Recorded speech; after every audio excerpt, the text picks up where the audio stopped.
So greetings to you. Greetings to you, my humble citizens of Guyana, home, abroad, wherever you are. Greetings to all the lovely viewers, those who will tune in here and would later via TikTok and Facebook or wherever your viewing pleasure is accommodated. And happy holidays. This is Uncensored Guyana, and I am Dr. Prasad, your precious gift.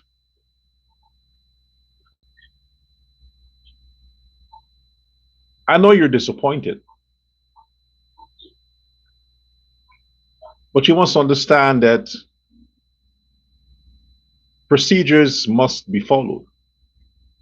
You must understand that.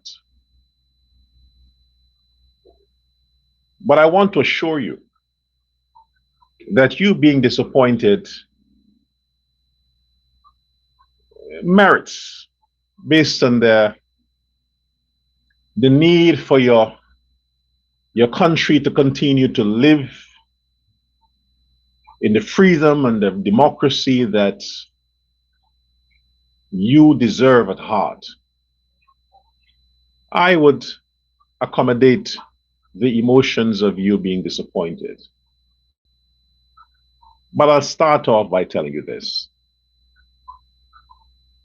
There are certain judicial procedures that must be followed in every case, And since this one is very difficult because you're dealing with a complicated asshole like Mohammed, it may prolong beyond expectations. You see, the first phase of what has happened over the past few court appearances is to determine whether the application merits a court proceedings and a magistrate to pronounce on the validity, on the legalities of the request from the Americans. In simple terms, the law that is represented, the laws of Guyana that is represented or overseen by the magistrate must give due diligence to every process. A citizen of the country is requested to be extradited on the basis of crimes committed against a foreign state. The court, which is like a parent to that citizen, must give the permission, must give the okay, the legal okay, because every citizen belongs to the state. You think you belong to your parents? That's why you're registered. That's why you have a birth certificate. That's why the government has done all they have done for you from the time you were born. No, the state owns you. So anything that has to be done out of Guyana, the state has to give permission, not your parents, the government. So you have the courts that adjudicates on behalf of the government. So the court has to decide, okay, I can hear this case. This is a case that merits our attention. So that's what happened. They were fighting, the Mohammeds were fighting on the basis that this situation doesn't merit a judicial process. You should just forget about it. Dismiss it. Don't even hear it. The request is ridiculous. That's what they were fighting. The magistrate decided that no, I'm not going to dismiss it. Neither would I refer it to any other court. On the basis of all the evidence that was presented to me over these few hearings, I decided that yes, this is a legitimate case that must be given attention. And it will be done in this court by me. Because I'm convinced that this is a legitimate process.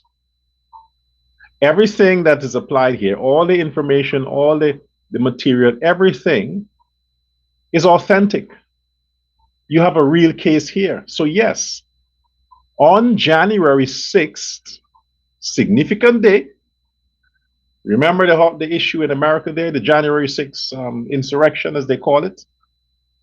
That's a huge day. That's the day that Donald Trump don't fuck with. And that's the day the judge decided that she's going to officially hear the case now. Should he be extradited? Yes or no? Well, on January 6th, we'll decide that.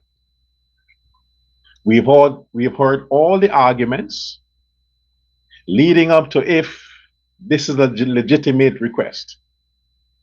I gave you all the time to present your case. I've looked at the evidence. Both sides, the state and the defendants, argued their case. The state won. So now, as a representative of the state, I'm going to hear the case. And then I'll decide, okay, when should he be extradited? Not if, but when. That is what is scary to the Mohammeds. So folks, that's the good news.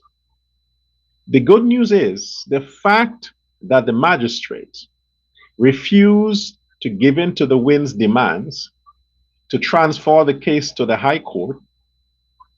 Then the High Court would have said, this is not something for us. Go back to the lower court. Back and forth to prolong, to buy time.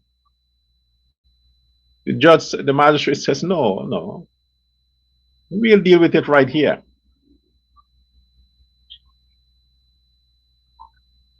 That's good news.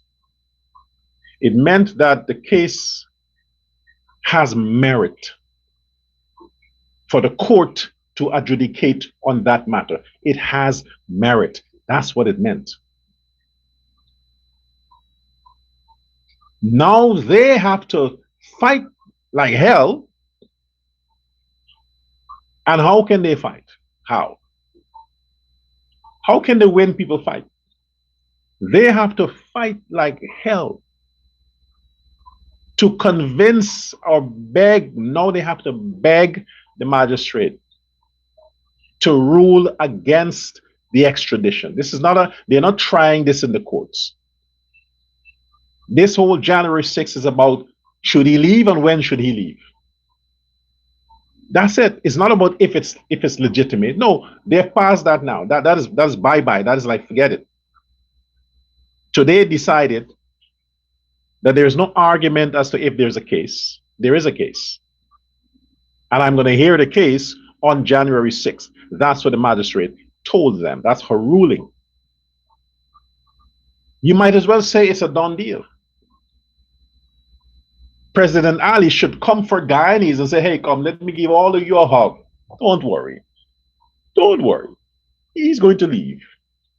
It's just a matter of a few months. But he's going to leave.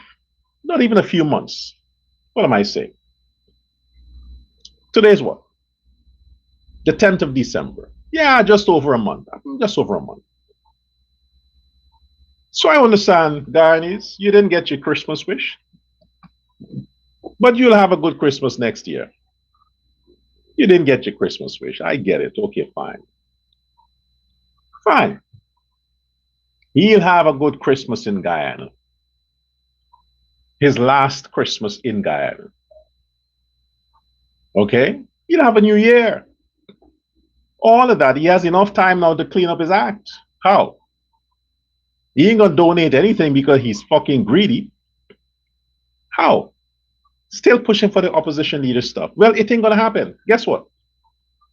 They're getting close for Parliament going on vacation.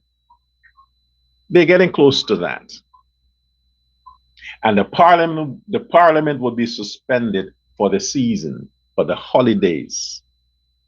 Then what? You're gonna protest through the Christmas? You're gonna bang on Manzun Nadir's door? No, the Parliament will be shut down for the holidays. And that usually takes a little while. So January 6th, the parliament will not be in action. I think sometime in January, maybe late January. I don't know, but all the time, you're wasting time with this nonsensical protest that you're bringing. And speaking of the nonsensical protest, I watched a footage from the protest today. Folks, Guyanese, listen. I'm not talking to black people anymore. It's useless. It's useless. Let me talk to my Indian brothers and sisters. I'm talking to you. Okay? Look at President Ali when he's going places. I want you to examine him. I want you to look back at footage from the days when he joined protests and things like that. He was a radical. Ali was a radical when it comes to protest. He don't mix shit. But look back at those videos. But as president, when Ali is in certain places, when he's going around to certain places, when he's mingling with the public anywhere, it doesn't matter where, I want you to bring your attention to how he interacts with people. President Ali hugs anybody. He shakes anybody's hand. If the security, if his bodyguards don't pull people off the man, he's not bothered. Ali is not even concerned about his own safety.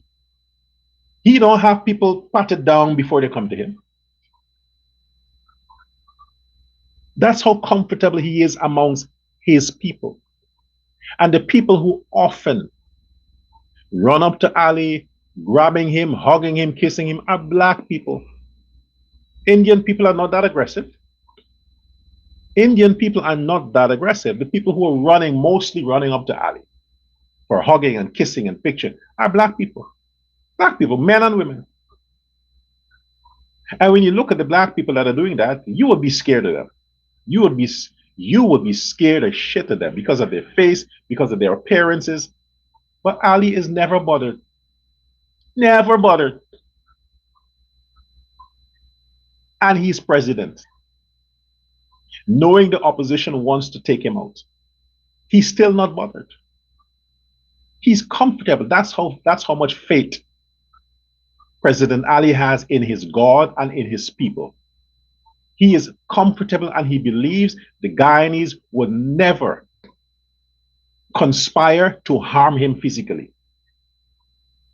They would rather die than to be a part of any plot to harm their president. So he don't have to look over his shoulders. He don't do that. Look at the videos, man. Look at the videos. Now examine the videos of this fucking lowlife Mohammed, this criminal, when he is interacting with people. Examine the videos. You can see naturally he's faking it. You can see naturally that it's not something he's used to. He's not used to being amongst black people. There are two factors involved in this. One, he is very afraid of them. And two, he hates the smell of them. You can see that. Watch a video today. Imagine he has just learned his fate in the courts. A time when he should be more humble, more pretentious, showing the blacks who are there to get themselves destroyed for him, to tell them or pretend to them that, hey, I'm with you. I love you. I don't care. I could be more open than President Ali. No. It's like when he's walking, he needs to have a room around him. Don't come too close. I literally saw on a few videos, but today it was most apparent. I saw in a footage, raw footage, because my eyes are sharp. I pick things up, the smallest things I pick up, but that wasn't small. In front of the parliament, when after they came from the court, and it's just a walkover. The man was walking and stopped. His sister was in front of him. I'm going to tell you which part of the video. His sister was there. He walked and he stopped. There was a black man next to him. A black man next to him. And the black man held his hand. You know, in like a friendly way, like to say, hey, I got you. You know, because look, like I said, black people are touchy. That's why they fight so much, because they like to make physical contact. They're physical people. When they're talking, they have to touch. You understand? Even when black men are together and they're making a joke or they're socializing, they have to hug each other. They have to. It's a black thing. You can't help it. It's a black thing. So you find other races that are not used to that. They're protective. They're jumpy. They're like, you know, what's going on here? They're not used to that. But black people like to touch. They like to do that. That's the thing amongst black people. And sometimes they extend it without even knowing, like, hey, that's not a black person. They extend it without even knowing that. And that's their default. That's their default, and that's their shortcomings when it comes to Azriddin Mohammed. They really think he's President Ali. Or like Jagdeo. They really think so. They want the man to be real. Here the thing is, the blacks who are supporting Azriddin, they want him to be authentic. They want him to be real. Even though they see the signs that this man is a racist and he hates them, they're seeing the signs. They brush it apart. They brush it away. It's like the PNC. They know the PNC hates them. They know the PNC keeps them in poverty. But it's like, oh, they're black, so even if a black man punishes you, don't complain. They're treating Azriddin like he's black. So there are a lot of things that the black people are doing with Azriddin Mohammed unconsciously, but he are shrugging them. He's expressing disdain and disgust for them, but they're not noticing that. Because they're blinded by this idea that he's one of us. How many times do I have to tell you people this? How many times do I have to tell you? The Mohammeds are not like you. They're not like you. They shit on you. Black people, they shit on you. You made a grave mistake putting your vote behind that man. A grave mistake. And you will face the consequences. You are facing the consequences. So I'm telling you today, look, the video might get more views now, but look at the video, the footage of today at the courts, at the parliament. Look at that. Where the man standing in front of his sister and a black man held him. He saw the man walking with him. He saw the man was wearing, I think he's wearing the wind. He saw it. This is my supporter.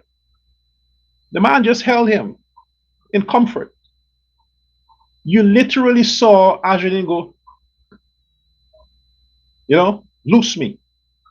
Not his mouth, body language, loose me. Don't touch me. You saw that. He just shrugged the man's half away. He like his hand, the man's hand, just fling it off.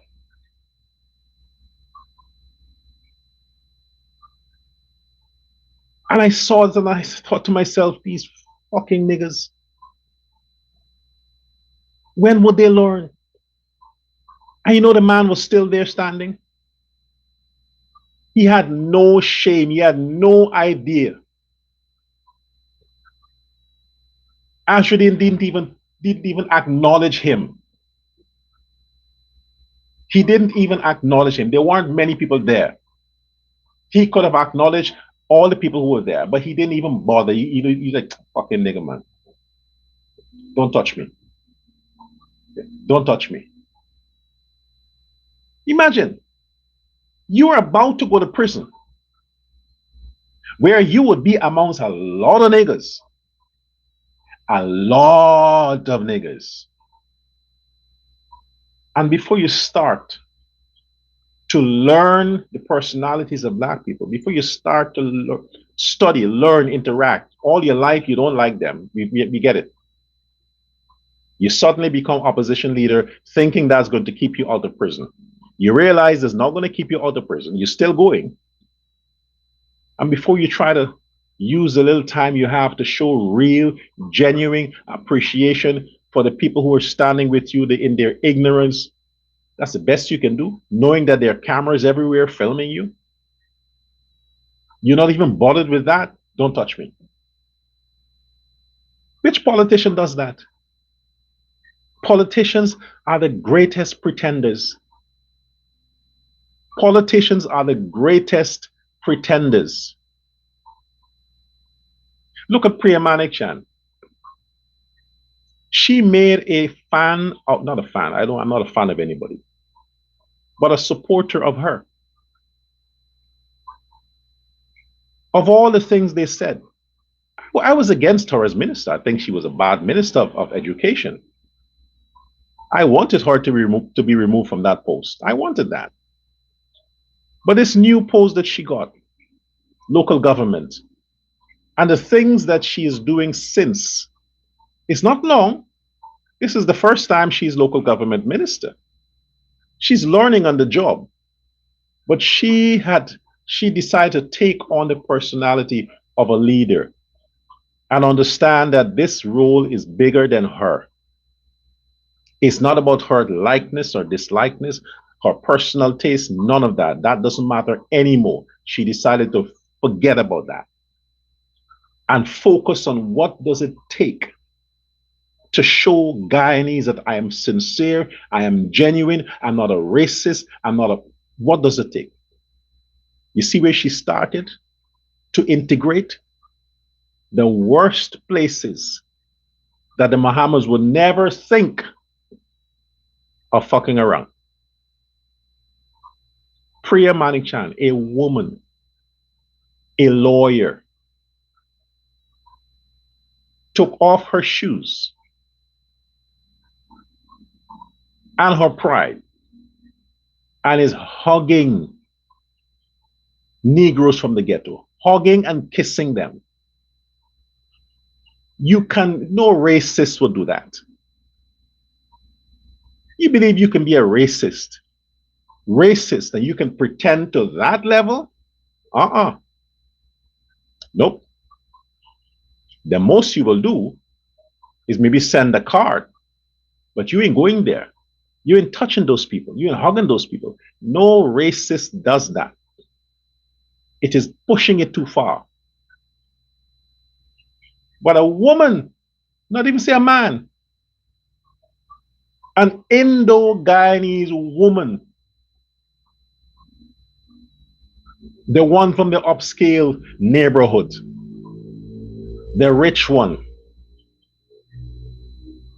can show character by demonstrating that, hey, this is not about politics. I am really not a racial person. I'm not racist, really. That's like fucking seriously. I'm not racist. And you get this wannabe son of a bitch in public just learned that he's going to go to prison. That's exactly what the magistrate tried to tell them. You're going to go to prison. I just need to, for my records, officially hear the case, the actual case, not to decide or determine if it's a case. We done that. It is a case. I am now going to hear that case January 6th. So you might as well start packing your fucking bags, because I'm hearing the case. And from all that you are seeing, I ain't going to rule in your favor. Because if I wanted to rule in your favor, I would say yes. Let the case go to the High Court. I would say yes. That means I'm supporting you. But no, you ain't getting past me. They're already on behalf of the magistrate, Judy Latchman. She would have been thinking in her mind, you son of a bitch. You gave people the impression that you're paying me, that I'm working for you, that I'm compromised by you and your fucking criminal father. I have this stain now, this shame, that I'm some crooked magistrate. This is going to mess up my career. It matters how the public sees me. You have robbed me of trust. And you think I'm going to further destroy that by sending this to the High Court? You think I'm going to further compromise my career by sending this matter to the High Court? You really got another thing coming. You really have another thing coming. No, I ain't sending no case to the High Court. I, Judy Latchman, I am going to preside over this case on January 6th. You can go fuck yourself with your lawyers. In her mind, she's thinking that. So, at least we are convinced that she's not compromised. You know, we're convinced that she had to do what she had to do. Yeah, the bail was low and all that kind of stuff, but whatever. They already have a lot of money for the government anyway, for the state, 191 billion. Maybe she don't want to add to the burden because they got to pay that. So I gave them 100 something. Okay, whatever. But that's a sealed deal. So to all the folks who might be disappointed, I'm sorry. Your disappointment come too early. Enjoy the Christmas. Ignore this fool. Enjoy the Christmas. And the other thing I must also point out, to Afro-Guyanese, you see, they get my attention. They're always fucking up. They get my attention. Look, Afro-Guyanese.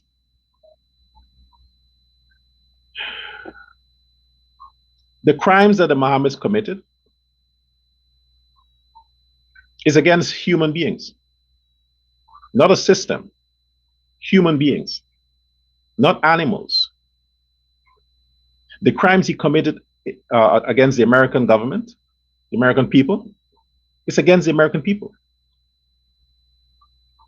In Guyana, against Guyanese, humans. Because when you rob, you embezzled, you do all the things you do it against people, not animals. When you pay your taxes, when you don't cheat the system, when you don't conspire to corrupt the system, you are showing humans that you appreciate and value humans. So in light of all of that the man has done, Africans, you still think that man deserves you going out, your grandfather, your grandmother? There's a woman there who can't even walk. She's with a cane. She's enjoying the increased pension from the Guyana government. President Ali's government has raised old age pension by so much. The disabled community, so much the man has raised the pension. So much benefits. The older folks, your grandmothers, your grandfathers are receiving now. They are enjoying their lives because of President Ali's government. Free healthcare, free electricity, free water. Come on, man. Come on, man. And you got these old people, these old black people. A woman is walking, she can't even walk properly. And hustling to go and stand in front of the parliament with a fucking criminal. that robbed her pension by not paying his taxes and all the other crimes that was committed? You're going to support somebody like that? I am sure they don't even try to walk to church or to do something that makes sense with their time. They want to go out to show this man that they stand in solidarity with crime. You see why these young black men and women, they are prostitutes and criminals? Because all these older folks are leading them. Look at how their grandfathers and grandmothers are standing with criminals. You expect them to counsel their grandchildren about the ways of good morals? They wouldn't. That's why the ghettos are what they are. Because the people in the ghetto themselves, all of them are criminals. The men, the women are old prostitutes, retired prostitutes. The men are men, most of them are retired from prisons. And they want to go out now to make it seem as though they're good citizens, standing behind a man who will face jail time in America. That's what you get. That is what the black community produces. How many old Indian people you see there? How many? You think those people have time for that nonsense? They will watch on social media and then make some stupid comments and maybe they want to cuss Ali because they're jealous of him. But you think old Indian people would go out, risk getting heart attack, risk getting hit down in the public, or risk getting mobbed for criminals? And these black Christians, and when you cuss these old people, you hear, oh, you don't have respect for seniors. How the fuck can you have respect for those seniors? How can you have respect for those seniors? You tell me. This man just arose. He just arose just now. Just 6 months ago. 6 fucking months ago, he just appeared on the scene. They never knew about him before that. And suddenly, they're willing to give him their soul because he is fighting not to be extradited for crimes that he committed. Folks, black people, Negroes, think, man. This is why people have to say your brains are never used. Azradine is not a seasoned politician. He got involved because he knows he will go to jail. He's faking donations all over the place. It stopped. He won, right? He got rid of your black party. His donations stopped.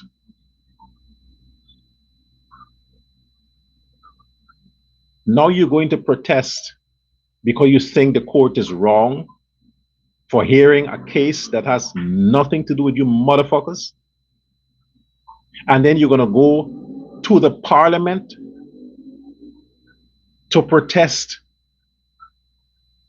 him not being sworn in when he thinks he should, because he thinks he can be helped in an extradition request against favoring that request. This is all about him. They're not going there to protest for higher wages. I mean, look, the PNC called a fake protest to help Azradine, but they captioned their protest cash grant. You would think they will get more black people to come out because black people like money, free money. Free money, you get them food and free money. Yeah, blacks are there. They didn't respond. They didn't even respond to support their own fucking people for something that they would benefit. Tell me how are these blacks going to benefit with Azradine not being extradited? How? How would that change their lives? How? How can you run a government without fucking opposition? What opposition is the man? What opposition? The only opposition he is opposing the request of the Americans to extradite his dumbass. That's the only opposition. That's the only thing he opposes. He is on the road. They're not. We need free land. We need higher pay. Stop the crime. They could even protest against the tint. None of that. They're protesting to help a billionaire, a man who was born with a gold spoon in his mouth, lived 38 years nigger free. And now he pretends to like them and don't touch me. They got to keep their distance when they are around him. And he has this pit bull, this black, ugly pit bull. Well, that's a fuck up that is there to bite on anybody who messes with Massa. Oh, don't come too close to Massa. She's there with her ugly face and a huge, hideous to fuck with you if you go too close to Massa. And them nigga think this man love them, things that this man love them. You are the dumbest people on the fucking planet, man. God should have created black people with an active brain. Don't leave it up to them to activate their brains. They wouldn't know how to do it. God should have created black people with an active brain. So whether they like it or not, the brain itself would come into action. But unfortunately, you have to learn to use your brain. And due to the fact that these fucking lowlifes who are getting pregnant every day in the ghetto, and they're making babies for scums and scrapes, and when these babies come, they can't raise them. They don't know what to do. So these babies are raised dumb in a fucking ghetto. When they grow up, they're 16 years old, they're committing crimes. That's all they know to do. Channel their emotions. Motorcycle crime. Stab people to death. Murder people. Rob them. Steal. Because the only place they can have an excuse, the only place they can have an excuse as to why they don't want to work is prison. It's prison. So they do these things early before they're 18 years old because they want to go to jail, so they don't have to work. They don't have to produce. And they want the crimes to be heinous so they can spend a lot of time in prison. Then they get free buggering. They can suck dicks for free. You don't have to work. And your taxpayer dollar funds them. President Ali, you should take the cash grant. You should take money. Don't give them niggas any more cash grant. Take the cash grant money and invest it in the prisons. Tell them, no, I can't give you cash grant because your communities are committing all these crimes. I got to build bigger prisons. Bigger prisons. So the money I'm going to give you for cash grant, I'm going to budget it to build more prisons because your sons and daughters, they don't want to stop this crime. So I can't give you cash grants. Use the cash grant money and build bigger prisons to house them. And do it somewhere at the Venezuelan border, the Guyanese border with Venezuela. Do it somewhere there. So when the bombs fall, they can take it with them.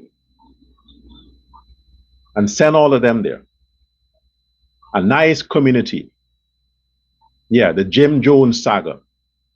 And they can get Ganesh Mahipal as one of their priests. You know, this whole thing with little boys. Yeah, Ganesh Mahipal can be one of the priests in the prisons. Way in the bush. That's what you do. But this is how they're using their emotions to stand with illegalities, with crimes and criminals and thugs and thieves and vagabonds. That's what they fucking do. Now, their own sister, the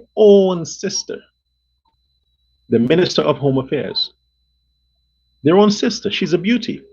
She is a beauty. Pretty woman. Look in the PPP. Look at the difference, folks. All the women in the People's Progressive Party government are attractive, even the lesbians. Shame, but sadly so. But I like women who like dicks. But sadly so. Like I said, sadly. It's a sad thing. It's hurtful, painful that you have very attractive women in the PPP grinding, eating pussy. Shameful. But the thing is, the women in the PPP, the cabinet of the president, they're attractive women, beautiful women.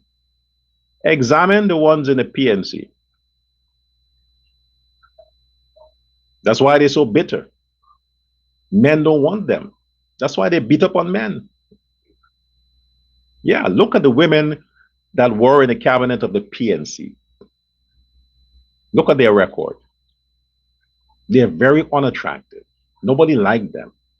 And based on what we hear, they beat up on their husbands. Imagine that. Black women beating up on men. You think that's a black man's thing? Black men like to slap women around. But it's the black women in the PNC who beats up on their men. But you have a sister, the Home Affairs Minister, very gorgeous woman, keeps herself well, smart. She is trying to help these Negroes by implementing policies that helps not her, but black people. Stopping crime is helping black people. It's keeping your sons and your daughters out the prison, out the burial ground, and out the hospital. That's what this woman is trying to do. She just fucking got there. September to October is what? 1 month. October to November is what? 2 months. November to December is what? 3 months. Three months. The woman is there 3 months. And she has been working from the first appointment. She's been working. Telling all those lazy black men in the joint services to get up and work. This ain't no child support shit. This is your country support shit. This ain't paying child support. This is paying your due as an officer of the law. So she's poking them, hey, do your fucking job.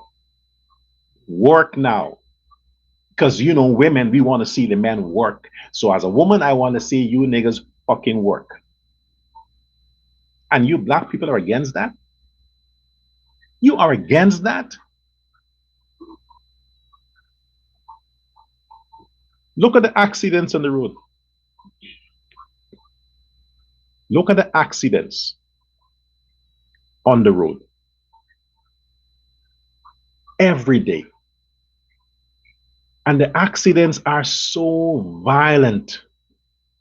You would think that these people are committing suicide by accidents. You would think that the whole point of the accidents were the driver's intention of committing suicide. But they want to take other people with them. You wouldn't think that this is really an accident, that people can be that irresponsible with their lives. You wouldn't think so. You would think that they value life, that they want to live. So when they get into their cars, they won't be drunk. They won't be angry. They wouldn't like road rage. You would think that they'll say, hey, no, they want to live. But the fact that the accidents are so heinous, are so violent, you have to conclude that these people did not want to live. They did this on purpose. This woman is trying, this Minister of Home Affairs, her policy is geared to keep you alive.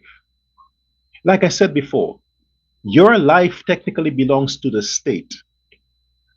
So when the state enacts certain legislations and policies and enforces it, especially when it comes to the traffic, It's because the state is telling you that you are not responsible with your own life, so we have to take over.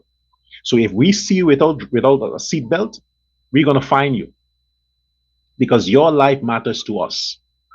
If it doesn't matter to you, it matters to us. So we're gonna punish you if you don't do what you have to do for your own life. And in your mind, shit is my life. So whether if I want to drive carefully or not, no, no, no, no, no, no. You don't belong to you. You belong to the state. So the state has to make sure that you're kept alive. The state has to make sure that you live your full life because the state needs your labor. The state needs to keep you around so you can work, you can produce, and you can contribute towards Guyana's development. They don't want to kill you. They want to keep you alive. And that black woman, she wants to make sure that you live so your black ass can work. But even if it means she keeps you alive by sending you to jail, that's what it means. So when she's talking about tints, tint has always been a problem. Why?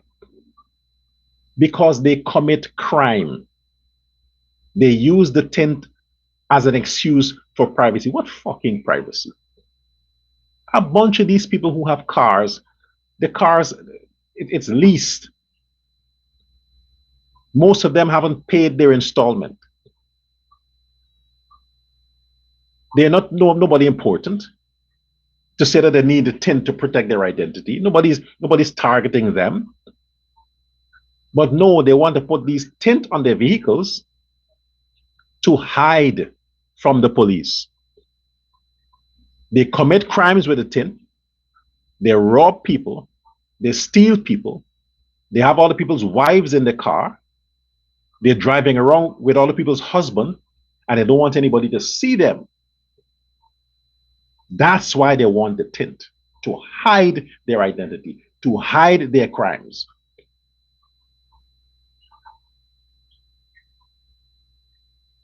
She is still compromising to say 35%. That's across the board. Most countries, 35% is okay because, especially with the sun, if you are living in hot tropical places, when you don't have these shades on your windows of your car, the air condition alone don't help you. 35% is a standard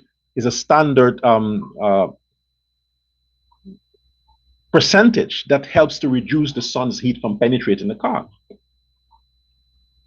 Standard. It ain't gonna hide your identity, but it can keep the sun off of you. So if you plan to commit crime, they will see you. If you have somebody's wife in the car, they're gonna see you. If you're a criminal and you're in the car with face mask, they're gonna see you. It helps the neighborhood. Maybe if you fuckers weren't committing so many crimes, maybe if you were not a bunch of criminals using cars and using vehicles to steal and to murder and to do drive-by, maybe if Guyana was a most peaceful country and your safety was not an issue, they wouldn't mind if you have 2% or 5% or 10%, they wouldn't mind. But because of your fucking crimes, and most of you are a bunch of criminals, this woman has to keep her country, her nation safe. And this is the way she's doing it. This is the way she's doing it. Why resist it? You are a good citizen. Why would you have a problem with tint? Unless you're doing bad business. Why would you be worried if the police is doing a road check and they can see in your car? If you are not committing crime, you're not a criminal, you don't have to have tint in your car. Let everybody see who you are. You're not a president. Even the president, people know when he's coming around because he has all these police and you know it's him in the car.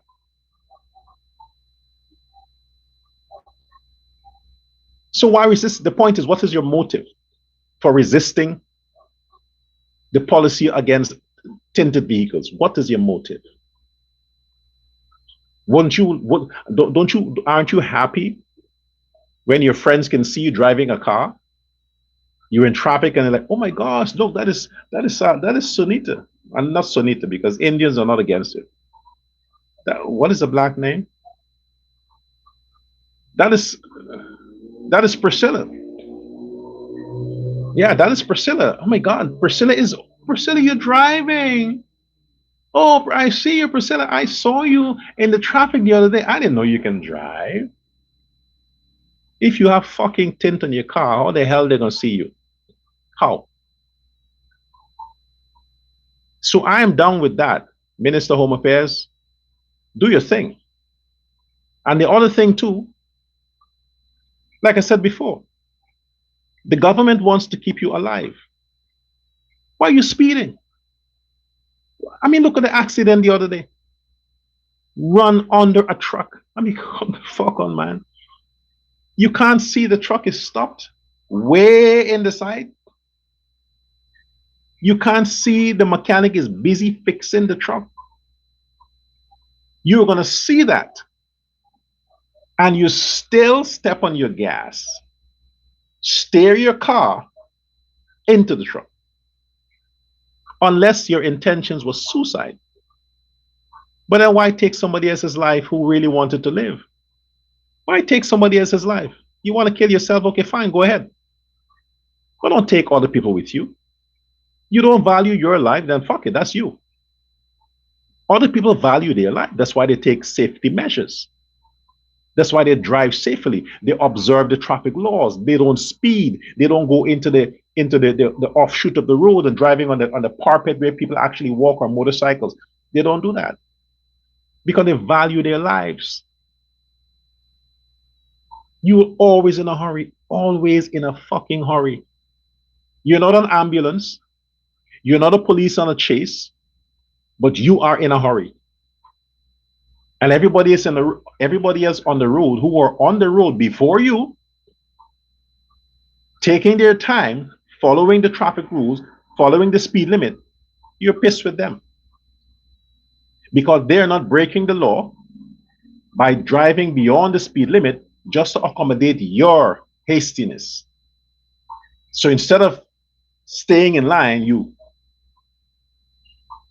go and drive on the portions that is illegal to drive. And when the traffic cameras get your information and send you a ticket, you cost the Ali government. You're costing Ali for that.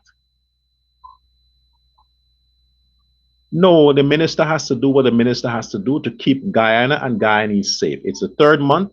Give her a fucking break.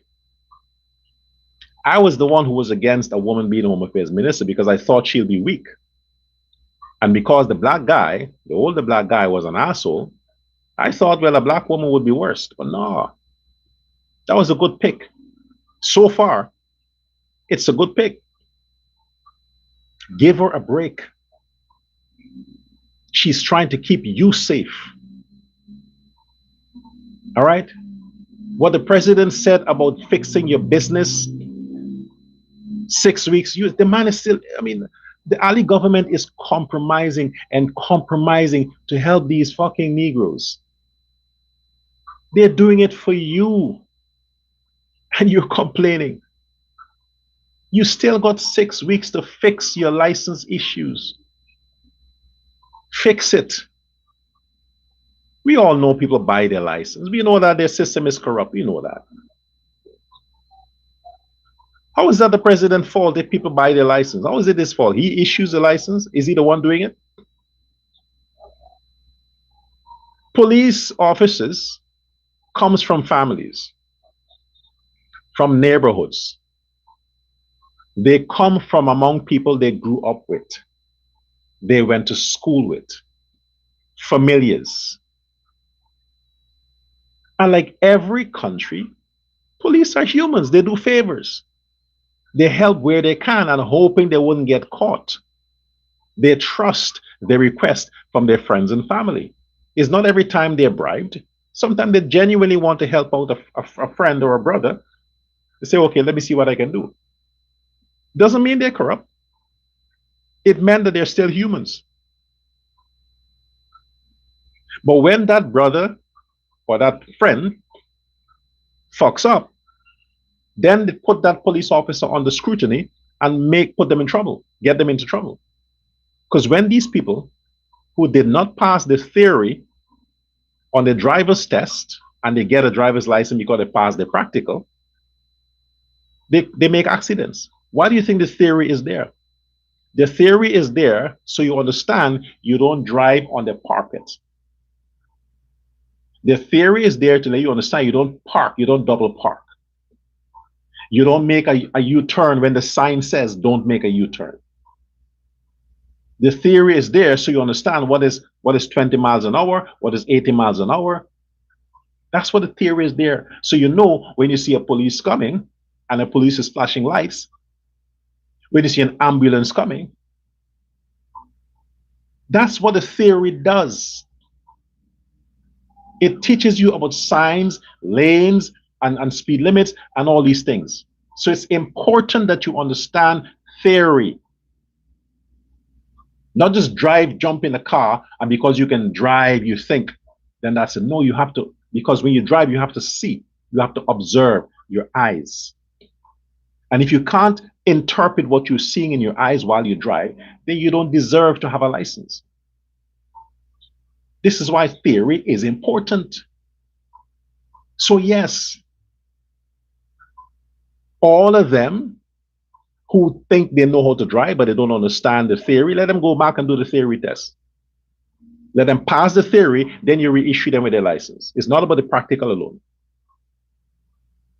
Every job, every aspect of your life, everything you do, there is a theoretical, there's a practical. You have to do both. Imagine doctors only know practical. Imagine that. You'll have a dead nation. But the doctors, when you go to medical school, that's the first thing you cover, the theory. When you understand the theory, then you get a chance to go now and get experiences with the practical. Then you apply theory with practical, so then you can understand what you're dealing with. Same in every field. And driving is a profession. Don't take it for granted. If you don't know, don't do it. Now we have this issue with jobs and working and all these kinds of stuff. All this fake news that people are sending, making it this ridiculous claim, even with this report. And I see the PNC they're using it on their campaign about the UN report or this report about the ratio of people in Guyana that are poor. Under the PNC, 58% of Guyanese, 58% of Guyanese qualified as living below the poverty line. 58%. Why? Because the PNC were not concerned about empowerment, about giving Guyanese living wage. They were not concerned about that. The 48% that were really enjoying, they were trying under the PNC, they were the ones who were working for the PNC. They were getting all the benefits, subsidies. They're still using that statistics to say that 58% of Guyanese are poor. No. Right now, if you should look at real data and examine the situation in Guyana, it's about 6.5% you can say has extreme poverty. 6.5%. And what are we talking about here? When you talk about extreme poverty, it's like multidimensional. They have no educational training. They're renting a single parent who has 5 or 6 kids, different men. She's young. She's doing domestic. That is what you might qualify. But most Guyanese right now, most own their own house. They don't pay rent. Most. Most of them are living in homes where the electricity is subsidized, the water is subsidized. Most. Most of them are like 10 people in one house, grown fucking ass people in one house who could get jobs and pool their resources together and it's family property. They're not paying rent there. And they can build that same property so that everybody has an apartment. They're not doing that. The second thing is, if you are an individual in Guyana, you don't have a family, no kids, nothing. You live by mommy. You have no training, no skill, and you're earning 4,000 to 5,000 Guyana dollars a month. 4,000 to 5,000. That will bring you around 100 and something thousand Guyana dollars a month. You have no dependents, none. How do you qualify as poor? How? You have no skill, no educational background. You're working with the Chinese, God bless the Chinese, or some Indians who are paying you 5,000 a month. You're not paying rent. You have no car payments. You don't have kids. You're earning 100,000 plus a month. And you're complaining that you're poor? You're complaining that you're poor. The president has extended himself, his government, to offer free training. Free. All you got to do is show the fuck up. That's all you got to do, show up. To give Guyanese a chance to empower themselves, update, upgrade themselves, make themselves more competitive in the workplace. All you got to do is budget 6 months to a year. It takes 9 months to get pregnant. Then it takes another year for the child to become manageable. At least 3 years. If you invest that 3 years in getting a certificate or some skill training instead of a baby, get a fucking certificate. Don't you think it put you in a better position? Don't you think it helps you to rise above the average poverty line? Of course it does. But you're not thinking like that. It's easy to take a dick. You think getting pregnant is an achievement. Oh, you're pregnant. Oh my gosh, girl, congratulations. You have your degree. No, it's a burden. It's a burden on the country. It's a burden on the community. It's a burden on your life. And it's a burden on that child when the child comes. Because you can't take care of it. You can't feed it. You can't take care of it. And the next thing you know, you join the bitter group of the Win people, and you cost the Ali government. Oh, we can't afford it. Oh, look at the dress. Look at the cheap 20,000 dress. I could do well with that money.